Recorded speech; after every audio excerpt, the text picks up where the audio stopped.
Morning, people. Get rid of that. The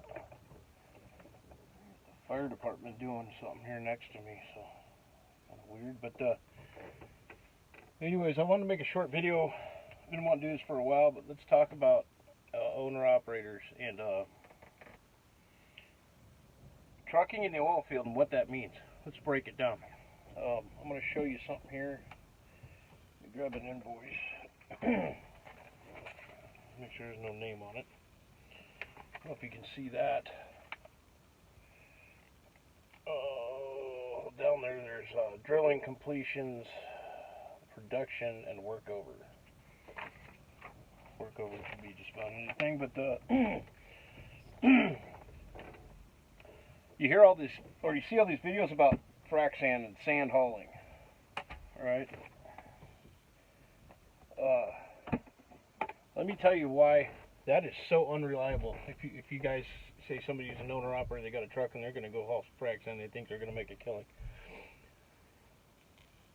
Same thing with drilling fluids and completions work, which would be fracs, flowbacks, fresh water,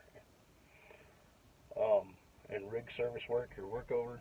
I mean, I do a lot of that stuff, but that's all service work, and it's all completions or drilling. And here's why it's unreliable.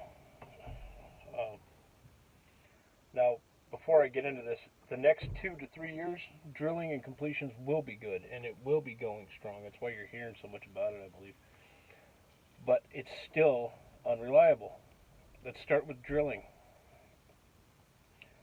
If you're drilling, just tie it all together. Drilling and completions. It's service work for the drill site.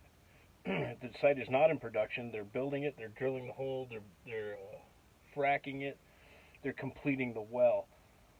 Let's start with drilling. On these big directional drillers, I've seen them have a problem down hole, and they'd be stuck on that hole for a month or two, or longer. Some of them, they've got the process down really good now. It's usually pretty fast. But if you're waiting on the next hole to be done to get on frac, and they have a problem down hole, and the drill rig is sitting on that hole for a month or 4 to 5 extra weeks. I almost dropped one there. That's 4 to 5. That's almost a month or so that frac can't even get moved in. Drilling has to get offers. Frac has to get moved in. They got to get set up before frac ever starts. So what I'm trying to say is, say you're working with a company and you got pretty steady work, fracking holes, they're following drilling and they're completing wells, and they know they have a certain amount of wells coming, right? Well, it only takes one problem with just drilling to set everything behind a month. And that's not if they have a problem, coil tubing or frac has a problem. And then that's also just based off of the amount of completed wells that they're going to do. They might have a certain amount of wells, and then usually in the wintertime, depending on where their budget is and how many wells they've done around December or so, they'll just shut it down for a couple months. That's unreliable work.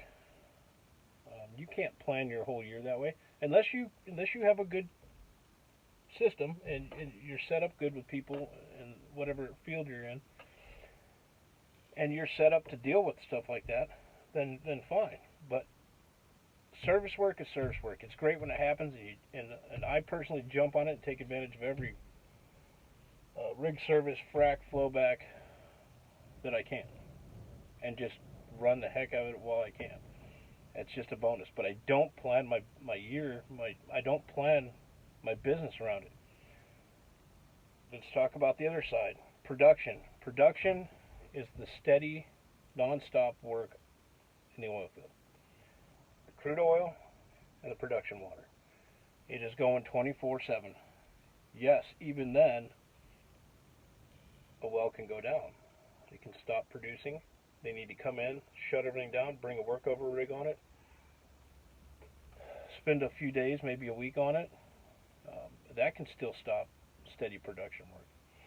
But for the most part, your crude oil and your production water is your 24/7 constant operation in the oil field.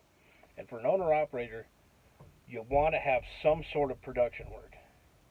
The production doesn't kill it hourly. It's by the barrel, whether it's oil for water. It's a percentage-based income, whether you're a company driver usually or an owner-operator. And it's more of a hustle. It's steady. You know what you're doing every day. You know where you're going every day. But you got to run more miles and hustle more to get that volume, to get that money. So that's the way you got to understand it in the oil field, is that there's a difference between production and service. And all these frac sand haulers and all these water haulers that are doing fresh water for frac and flowbacks, it's like a boom and then a stop. It's very inconsistent. It's good when it's good. It's bad when it's bad.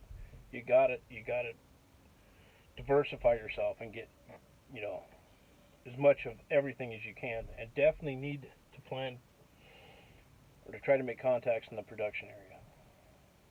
That can be difficult, but there's a difference between just bringing your truck to the oil field and thinking you're going to kill it, because you don't understand the difference between production and completions. Drilling and completions, they're not seasonal, but they're up and down, and it can change in a day. Production is pretty much a constant deal, and you kind of win in the long range outlook of things, because even though you're making less money per day and running more, it's constant, and it's constant. You can plan your whole year around production if you had to. Anyways, folks, just wanted to throw that out there, the difference between production and completions. See ya.